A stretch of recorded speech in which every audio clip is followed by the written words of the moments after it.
High all, Aniket here and welcome to KTM kitchen once again. आज आहे ना मी पोहे बनवणार आहे. आता काय महाराष्ट्रीयन कल्चरमध्येच नाही तर पूर्ण इंडियामध्ये ना पोहे हा एक कॉमन पदार्थ आहे जो नाश्त्यासाठी बनवला जातो.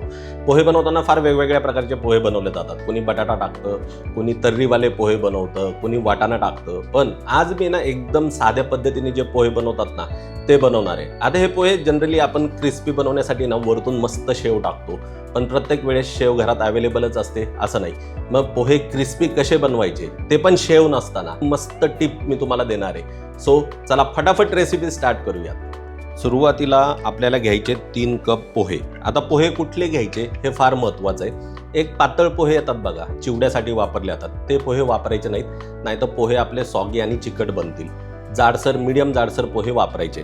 आता ह्या पोह्यांना आपल्याला धुवायचे आणि त्यांना सोक करण्यासाठी बाजूला ठेवायचे. पोहे धुण्याआधी आहे ना त्यांना चाळून घ्यायचे. घरामध्ये चाळणी असेल किंवा अशी जाळी असेल तर पोहे त्यात घ्यायचे आणि चांगले चाळून घ्यायचे. चाळून घेतल्याने काय होतं, त्यातली जी पावडर असते, थोडाफार कचरा असतो ना, तो निघून जातो. पोहे चाळून झाले की त्यांना असं एका बाउलमध्ये ट्रान्सफर करायचं. आता पोहे धुण्यासाठी बाउलमध्ये पोहे पूर्ण बुडतील एवढं पाणी ॲड करायचं. पाणी ॲड करून झालं की लगेच एकदम हलक्या हाताने हे सगळे पोहे धुवून घ्यायचे. पोहे धुतलेलं पाणी फटाफट गाळून सेपरेट करायचं. पोहे जास्त वेळ पाण्यातच ठेवायचे नाहीत, ते लगेच गाळून घ्यायचे. जाळीला चांगले झटके देऊन सगळ्याच्या सगळं पाणी चांगलं निथळून घ्यायचं. एक दुसरी पद्धत सांगतो. पोहे बाउलमध्ये न घेता डायरेक्ट जाळी किंवा चाळणीत घ्या आणि वरतून पाणी टाकून पोहे धुवून घेतले तरी चालतात. आता हे पाणी डिस्कार्ड करायचं आणि पोहे असलेली जाळी बाउलवर ठेवायची. वरतून झाकण ठेवायचं आणि पोहे पूर्ण सोक होण्यासाठी 5 ते 7 मिनिटं बाजूला ठेवून द्यायचे. तोपर्यंत आपण पुढची तयारी करूयात. इथे मी 2 मीडियम साईजचे कांदे घेतले. हे कांदे आपल्याला चिरून घ्यायचे. त्यानंतर कांद्यांना डाईस कट करायचं. हे डाईस कट करताना कांदे खूप बारीक चिरायचे नाहीत, थोडे मोठे मोठे पीसेसच ठेवायचे, म्हणजे पोहे अमेझिंग बनतात. आपण कांदा पोहे बनवतोय, सो एखादा कांदा जास्त घेतला तरी चालेल. सगळे कांदे असे डाईस कट करून झाले की पुढच्या प्रोसेससाठी गॅस पेटवून त्यावर एक कढई घ्यायची. कढईत सुरुवातीला शेंगदाणे तळण्यासाठी सफिशियंट तेल घ्यायचं. आता अर्धी वाटी शेंगदाणे घेऊन तेलामध्ये हे शेंगदाणे ट्रान्सफर करायचे. गॅस मीडियम फ्लेमवर ठेवून हे शेंगदाणे चांगले तळून घ्यायचे. शेंगदाणे असे तळल्याने ते छान क्रिस्पी होतात. आपले शेंगदाणे चांगले खरपूस तळलेत, हलकेसे ब्राऊन पण झालेत. आता त्यांना जाळीने उचलून तेल पूर्ण निथळून घ्यायचं आणि एका बाउलमध्ये काढून घ्यायचं. आता त्याच तेलामध्ये अर्धी वाटी पोहे ॲड करून त्यांना तळून घ्यायचं. ह्याने ना शेव नसली तरी आपले पोहे क्रिस्पीच होणार आहेत. पोहे फुगले आणि क्रिस्पी झाले की जाळीने उचलून तेल चांगलं निथळून घ्यायचं आणि दुसऱ्या एका बाउलमध्ये त्यांना काढून घ्यायचं.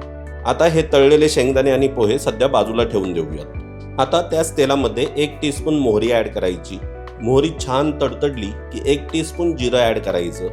जिरं चांगलं फुललं की बारीक चिरलेल्या 2 हिरव्या मिरच्या, 7 ते 8 कढीपत्त्याची पानं ॲड करून लो गॅसवर त्यांना हलकंसं परतून घ्यायचं. त्यानंतर आपण डाईस कट केलेले कांदे कढईत ट्रान्सफर करायचे.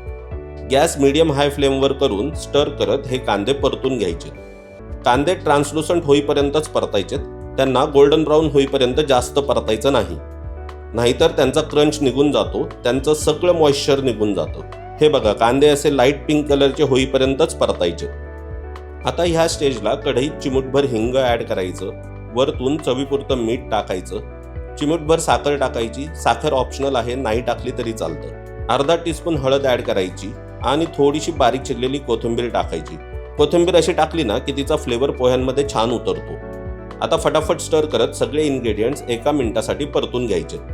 मीनवाईल आपले पोहे व्यवस्थित सोक झालेत. हे बघा, त्यांना हातानेच हलकंसं मोकळं करून घ्यायचं, सुटसुटीत करून घ्यायचं. आता हे सगळेच्या सगळे पोहे आपल्याला कढईमध्ये ट्रान्सफर करायचे. फटाफट पण हलक्या हातानेच पोहे आणि सगळे कढईतले इन्ग्रेडियंट्स चांगले मिक्स करून घ्यायचे. पोहे स्टर करताना एक काळजी घ्यायची. पळी अशी कढईच्या कडेने फिरवून पोह्यांना खालून उचलून वर करायचं. पळी अशी मध्ये मध्ये घुसवायची नाही, नाहीतर पोहे तुटतील. सगळे इन्ग्रेडियंट चांगले मिक्स झाले की कढईवर झाकण ठेवून 1 ते 2 मिनिटांसाठी पोह्यांना वाफवून घ्यायचं. 1-2 मिनिटांनी झाकण उघडायचं. हे बघा, पोहे आपण छान वाफवून घेतले. आता वरतून मुठभर बारीक चिरलेली कोथिंबीर ॲड करायची आणि अर्ध लिंबू सुद्धा पिळायचं. लिंबू असं पिळलं की पोहे सर्व करताना लिंबू सेपरेट द्यायची गरज राहत नाही. स्टर करून परत एकदा सगळ्या गोष्टी छान मिक्स करून घ्यायच्या. आपले गरमागरम पोहे रेडी झालेत. चला आता त्यांना सर्व कसं करायचं ते बघूयात.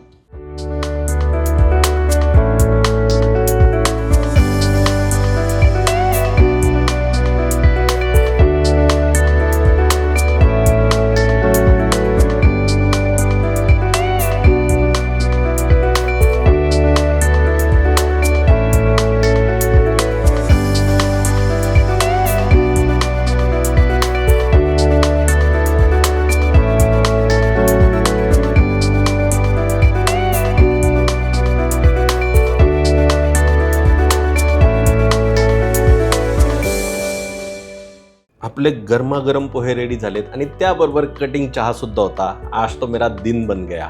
जर तुम्ही प्रोसेस नीट फॉलो केली, रेसिपी नीट फॉलो केली तर तुमचे पोहे सुद्धा असेच मोकळे आणि मॉइस्ट आणि ओलसर होतील. ते कोरडे होणार नाहीत.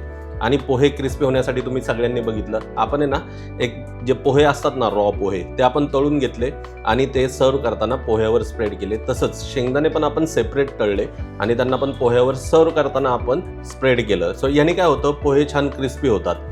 व्हिडिओ जर आवडला तर व्हिडिओला लाईक करा, share this video with your friends and family. जर ही प्रोसेस किंवा ही रेसिपी तुम्ही घरी कराल तर मला कमेंट्समध्ये तुमचे एक्सपिरियन्स नक्की कळवा. भेटूया अशाच भन्नाट रेसिपी बरोबर KDM किचनच्या पुढच्या व्हिडिओमध्ये. तोपर्यंत धन्यवाद.